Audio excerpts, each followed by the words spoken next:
कुमार यादव। इस वक्त मैं जनपद गोरखपुर के चौरी चौरा विधानसभा के गोबड़ौर में उपस्थित हूं और आज हमारे साथ समाजवादी पार्टी के वरिष्ठ नेता राम नक्षत्र यादव जी हमारे साथ हैं। आज ये क्षेत्र में भ्रमण कर रहे थे और सभी लोगों से मिल के समाजवादी पार्टी के बारे में चर्चा कर रहे थे कि आप लोग समाजवादी पार्टी का सरकार बनाइए और समाजवादी पार्टी की सरकार बनेगी तो सबका भला होगा और उत्तर प्रदेश का चौमुखा विकास होगा अगर अखिलेश यादव मुख्यमंत्री बनते हैं। बहुत बहुत स्वागत है आपका पब्लिक न्यूज में। आज आप क्षेत्र में भ्रमण कर रहे हैं और चौरी चौरा विधानसभा के जनता से आप मिले हैं। क्या आपको महसूस हुआ है, क्या कमियां मिली है, क्या कहना चाहेंगे? चौरी चौरा की जनता के बीच में घूमने से ये पता चल रहा है कि जनता ने निर्णय ले लिया है, वो 22 का इंतजार कर रही है कि 22 कब आएगा कि हम बाइसिकल की सरकार बना दें और उत्तर प्रदेश के पूर्व मुख्यमंत्री अखिलेश यादव जी को पुनः उत्तर प्रदेश का सीएम बनाएं।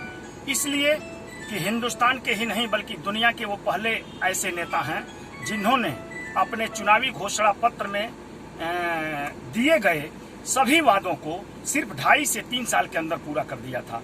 दुनिया के अंदर कोई ऐसा नेता नहीं जो अपने चुनावी घोषणा पत्र को 2.5 से 3 साल में पूरा कर दे, लेकिन ये राष्ट्रीय अध्यक्ष हम लोगों के नेता माननीय अखिलेश यादव जी हैं जिन्होंने पूरा करके दिखा दिया था। हर क्षेत्रों में काम किया था, हर लोगों के लिए काम किया था। महिलाओं को समाजवादी पेंशन दिया था, नौजवानों को बेरोजगारी भत्ता दिया था, छात्रों की फीस माफ की थी, छात्रों को लैपटॉप दिए थे, घायल लोगों के लिए, पीड़ित महिलाओं को अस्पताल पहुंचाने के लिए 108 एम्बुलेंस दिया था, 102 एम्बुलेंस दिया था और देश गांव की जनता को न्याय मिल सके, गरीबों को, कमजोरों को न्याय मिल सके, इसके लिए 100 नंबर की गाड़ी दी थी जो गरीबों के दरवाजे पर जाकर के और उनका एप्लीकेशन लेगी, उन्हें थाने तक नहीं जाना पड़ेगा। बहुत सारा काम, ट्यूबवेल और नहर का पानी का दाम माफ कर दिया था।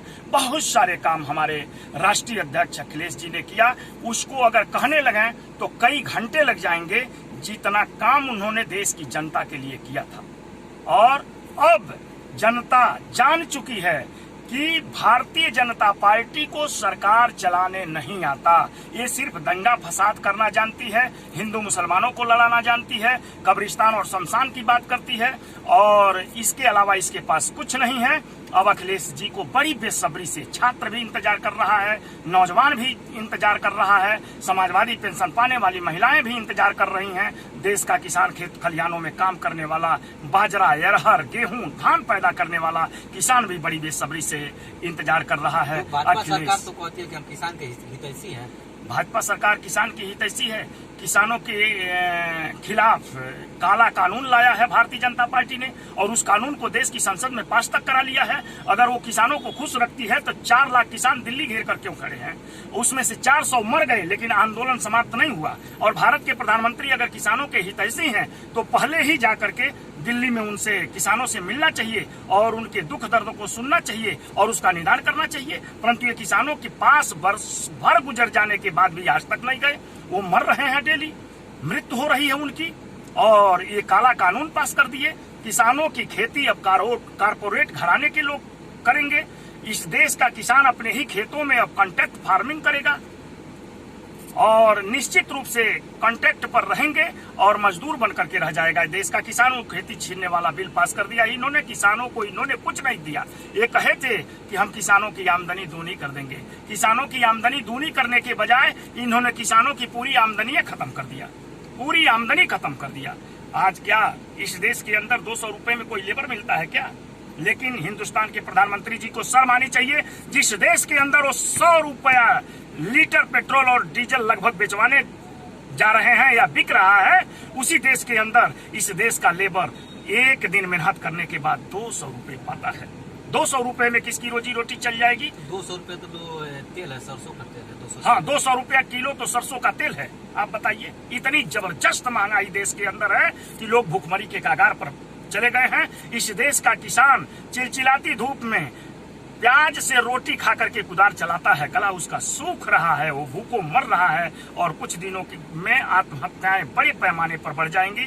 मोदी जी जब सरकार बनाए हैं, मैं कह रहा हूँ, आपने कहा ना कि कह रहे हैं कि किसानों के हितैषी हैं। मोदी जी की सरकार बन जाने के बाद मुल्क की सरहदों पर जवानों की शहादत बढ़ गई है और हिंदुस्तान के अंदर देश के किसानों की आत्महत्या बढ़ गई है।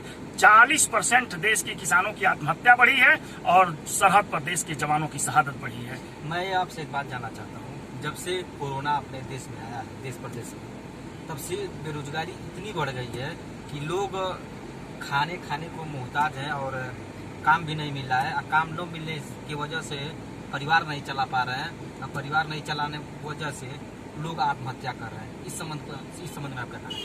देखिए, निश्चित रूप से कोरोना के आने के बाद लॉकडाउन हुआ है, कुछ हानि हुई है, लेकिन सबसे बड़ा कोरोना नोटबंदी से मोदी जी ने पैदा किया। उतना हानि देश के अंदर कोरोना नहीं किया है जितना हानि हिंदुस्तान के अंदर मोदी का नासमझ निर्णय था जो उन्होंने अकेले ले लिया।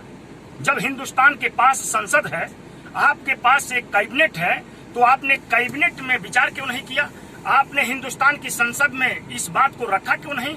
अकेले 12 बजे रात को आप 500 और 1000 नोट की नोटबंदी कर दिया। नोटबंदी की घोषणा करने से पहले भारत के रिजर्व बैंक का गवर्नर जब आपको मना कर रहा है कि सर ऐसा निर्णय मत लीजिएगा, यह मुल्क के अर्थव्यवस्था की हत्या हो जाएगी और देश के अंदर बेरोजगारी बढ़ेगी, उद्योग धंधे बंद हो जाएंगे, अर्थव्यवस्था हमारी जीडीपी ध्वस्त होकर के माइनस में चली जाएगी, भारत गरीब हो जाएगा। आज वैश्वीकरण के युग में जो चल रहा है दुनिया के अंदर, ये निश्चित रूप से गलत होगा। नोटबंदी मत करिएगा प्रधानमंत्री जी। तो ये प्रधानमंत्री जी को अनुभव ही नहीं है। जैसे लगता है कि अर्थशास्त्र का एक भी पन्ना उन्होंने नहीं पढ़ा है और गवर्नर की बातों को दरकिनार करते हुए नोटबंदी कर दी।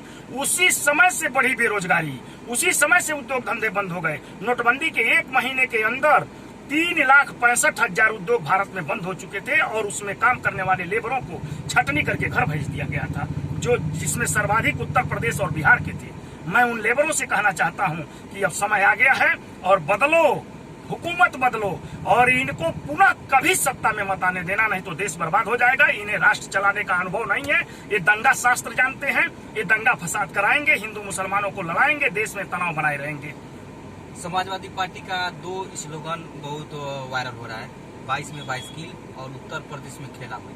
इस संबंध में क्या कहना चाहिए? उत्तर प्रदेश के अंदर 22 में 22 कील, यानी 22 में 22 कील का मतलब है कि 22 में समाजवादी पार्टी की सरकार बनेगी, समाजवादी विचारधारा की सरकार बनेगी और किसी कीमत पर हमारे उत्तर प्रदेश का छात्र और नौजवान, किसान, बेरोजगार, महिलाएं, बच्चे, सभी लोग अखिलेश यादव जी की इंतजारी कर रहे हैं और नारा लगा रहे हैं कि 22 में 22 कील।